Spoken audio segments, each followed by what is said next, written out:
অরুণ এবং মীরা সদ্য বিবাহিত দম্পতি।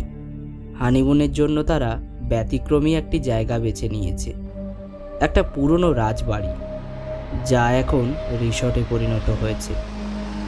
রিসর্টে পৌঁছানোর পরপরই এক অদ্ভুত অনুভূতি হতে লাগলো তাদের। জায়গাটা বেশ সুন্দর, কিন্তু কেমন যেন এক অস্বাভাবিক নিস্তব্ধতা চারিদিকে ছড়িয়ে আছে। তারা রিসর্টের ম্যানেজারের সঙ্গে দেখা করলো।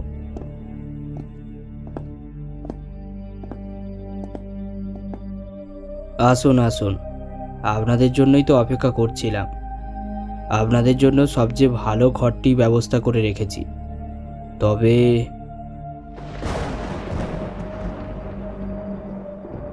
তবে কি?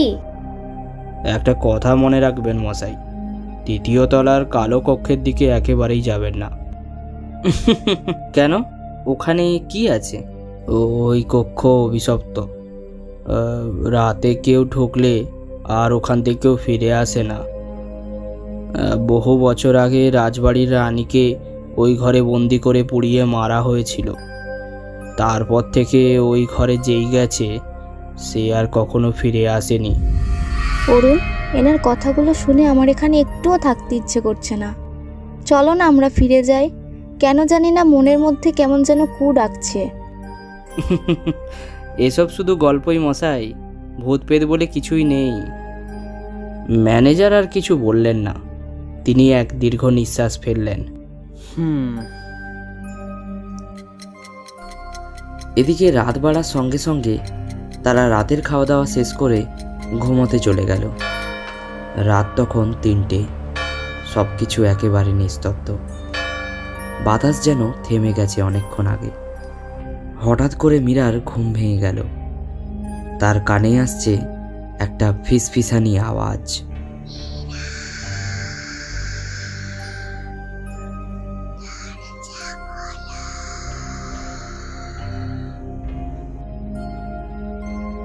সে আতঙ্কে উঠে বসে দেখল দরজা আস্তে আস্তে খুলে যাচ্ছে। একটা ছায়ামূর্তি দরজার সামনে এসে দাঁড়িয়ে আছে। চোখ দুটো জলজল করছে আগুনের মতো। অরুণ, অরুণ দেখো, দরজার কাছে কেউ দাঁড়িয়ে আছে। অরুণ বিরক্ত হয়ে বলল, এসব ভুলভাল কল্পনা করা বন্ধ করো, ঘুমাও এবার।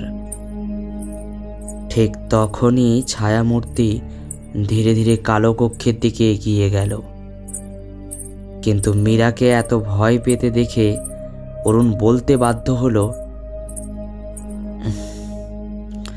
ঠিক আছে চলো তাহলে দেখেই আসি, আদেও কোনো কিছু আছে নাকি তোমার সবই মনের ভুল।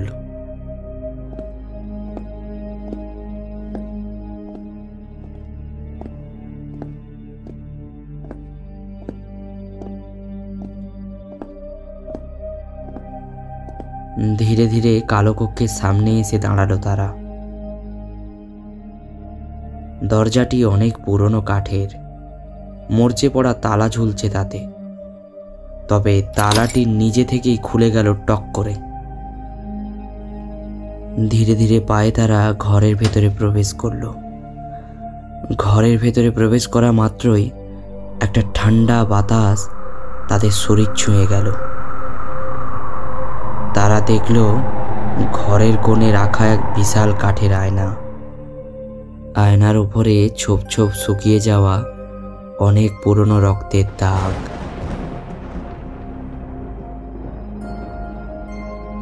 অরুণ, অরুণ এটা একদমই ঠিক জায়গা বলে মনে হচ্ছে না। অরুণ প্লিজ চলো না আমরা এখান থেকে ফিরে যাই।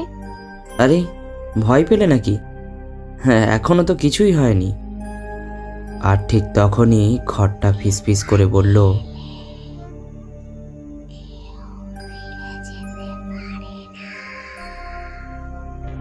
আয়নার ভেতরে ধীরে ধীরে ধোঁয়ার মতো কিছু একটা জমাট বাঁধতে শুরু করলো। হঠাৎ একটা নারীর বিকট মুখ আয়নায় স্পষ্ট হয়ে উঠল। তার চোখ দুটো শূন্য, পোড়া চামড়া থেকে কালো ধোঁয়ার মতো কিছু একটা বেরিয়ে আসছে। অরুণ, আমাদের এখান থেকে তাড়াতাড়ি বাইরে বেরোতে হবে। কিন্তু দরজা নিজে থেকেই বন্ধ হয়ে গেল ধড়াম করে। মীরার শরীর শক্ত হয়ে গেল, তার দুটো চোখ শূন্য এখন। অরুণ আতঙ্কে তাকে ঝাঁকাতে লাগলো।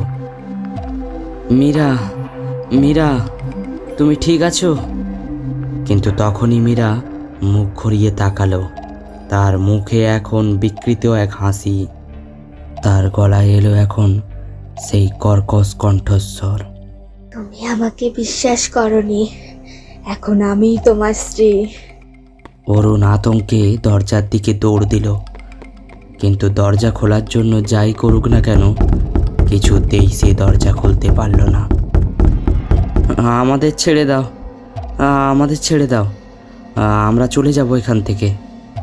মীরার শরীর ধীরে ধীরে ভেসে উঠল আর আয়নার ভেতরে ঢুকে গেল। আর আয়নার সেই ভেতর থেকে রানীর, মানে ওই ভূতরার ফিসফিসানি গলা ভেসে এলো।